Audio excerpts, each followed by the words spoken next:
গোটা চিংড়ি লাগে না, লাগে চিংড়ির মাথা। কচু পাতা দিয়ে খেলে নিতে হবে আরেক খাতা। ওপার বাংলার স্বাদ আর এপার বাংলার ভালোবাসা। আজ পাতে থাকছে চিংড়ি মাছের মাথা দিয়ে কচু পাতা। একবার খেলে স্বাদ ভুলবেন না, আর না খেলে পরে পস্তাবেন। তো এর জন্য প্রথমে চিংড়ির মাথাগুলো পরিষ্কার করে কচু পাতা ভালো করে ধুয়ে নুন দিয়ে সেদ্ধ করে জল ঝরিয়ে নেব।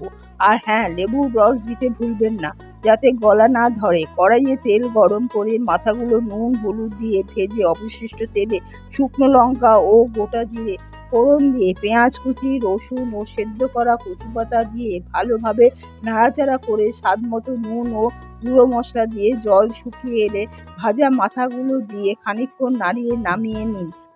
গরম ধোয়া ওঠা ভাতের সাথে এই কচু পাতা বাটা এক কথা অতুলনীয়। নরম কচু পাতার স্বাদ আর চিংড়ির মাথা মচমচে ভাব মুখে নিলে মন বলবে কি অপূর্ব।